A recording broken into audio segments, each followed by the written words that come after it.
Today is day 5 of 75 days heart challenge. अब जैसे कल हमने स्टार्ट किया था लिखने के लिए, तो हमारा जो मेन कैरेक्टर था जॉय, वो दूसरे कंट्री में था। तो अभी हमारा जो है ये चैप्टर स्टार्ट नहीं हुआ है, ये इंट्रोडक्शन चल रहा है।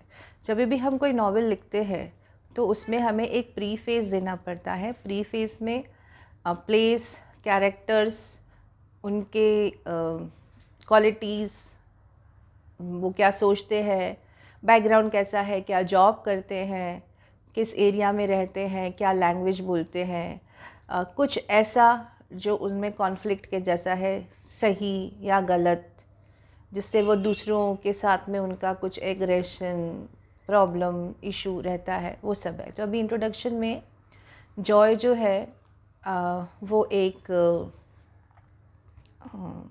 प्रोफेशन में है जहाँ पे उसको सीधे तरीके से काम करना पसंद है, बट उसके आसपास वाले लोग थोड़े से ट्रिकी है, मैनिपुलेटिव है, चालाकी करते हैं और अपना काम निकालने की कोशिश करते हैं। तो ये वहाँ पे सब में अकेला हो जाता है।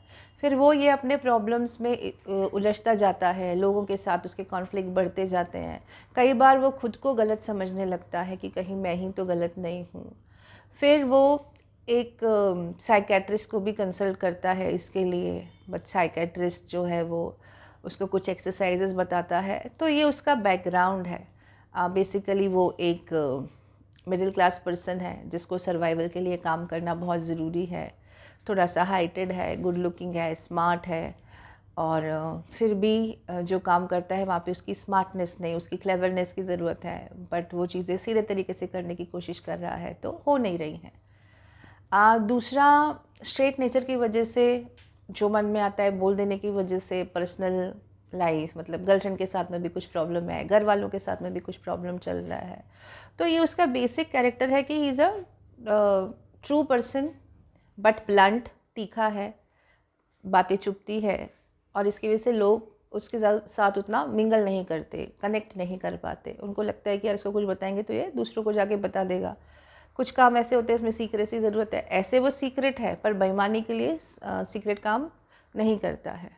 तो ये एक प्लॉट है। दूसरा, हमारा प्लेस के हिसाब से देखें इंट्रोडक्शन में, तो वो एक बी टियर सिटी में रहता है, मतलब एक स्मॉल टाउन से थोड़ा सा ऊपर सिटी में रहता है, जो कि जहाँ पे नॉर्मल सिनेरियो है, बैंक्स हैं, ऑफिसेज हैं, अभी मल्टीनेशनल कंपनीज़ भी हैं। तो वो एक मल्टीनेशनल कंपनी में है, किसी एजेंसी के लिए काम करता है। तो वहाँ पे इंफ्रास्ट्रक्चर कैसा है उस पर्टिकुलर एरिया का, लोगों की लैंग्वेज कैसी है, सिटी लोगों से कितना डिमांडिंग है, कितने आवर्स ऑफ वर्किंग, ये सब जो है ये इंट्रोडक्शन में है। फिर थोड़ा सा उसकी फैमिली का बैकग्राउंड है और ऑफिस का बैकग्राउंड है। तो ये पूरा इंट्रोडक्शन है। तो आज मैंने अपने इंट्रोडक्शन का लेआउट तैयार किया है।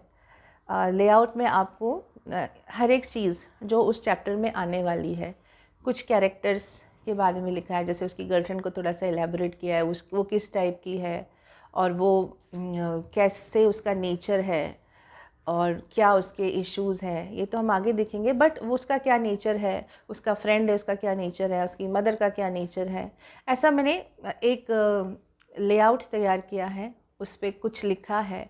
बट जब भी हम फिक्शन लिखते हैं तो लिखते लिखते लिखते काफ़ी वर्ड्स हो जाते हैं। तो आज मेरे 1000 वर्ड्स के ऊपर हो गए। तो जब भी एडिटिंग करेंगे तो उसमें से कुछ कट भी करेंगे, एडिट करेंगे। तो ये सब आज मैंने डे 5 में किया, और ऐसे ही नॉवेल आगे बढ़ता है। तो आज इंट्रोडक्शन का थोड़ा काम हुआ है।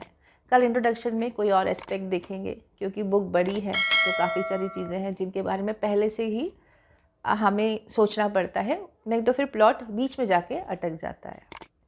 तो फिर कल मिलते हैं डे 6 पे, कुछ और एलेबोरेशन, कुछ और डिस्कशन विद इंट्रोडक्शन। आपको कुछ लगता है तो प्लीज़ सजेस्ट करें।